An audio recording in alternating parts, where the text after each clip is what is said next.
recently released a video on why we try to sink our spillways out of sight or move them back around instead of putting them right here. Here they're difficult to hide and it doesn't look natural because you can see the source of the water.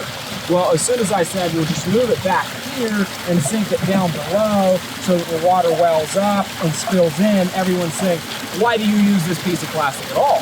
Why not just run the pipe into the pool and hence eliminate the need for that? That's a good question. I would have wondered the same thing. Well, it varies a bit. In this particular build, I opted to not use this for a couple of reasons. So these have a bunch of baffles in it that disperse the water evenly. One of the things that happens is when you just run a pipe in, you get a very big gushing and amount of water. And if you don't have the proper scenario, or your rocks are low, you don't have a high bank behind it, it can be hard to hide that. And you end up with a jet of water shooting out over the falls that looks pretty nasty. In this case, I used a couple of rocks to disperse that.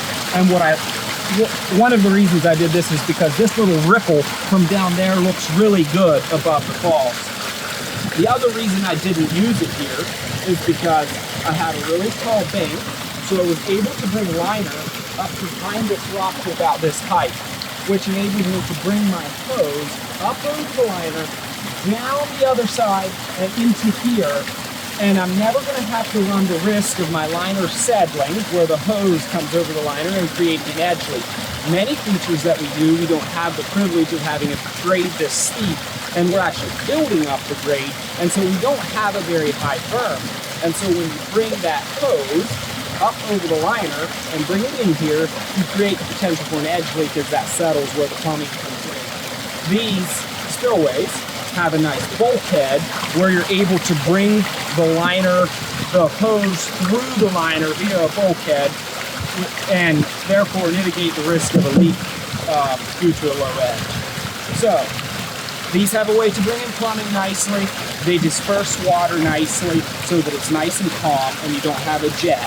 And if you're able to get them back here and sink them out of sight, it'll just well up nice and calm and still remove. However, in the right circumstances, tall grade, plenty of room, you don't mind this ripple, or you're able to hide that ripple via rocks and gravel if you have the room, then you're right. You don't need to use a spillway. Hopefully that's helpful and answers your question.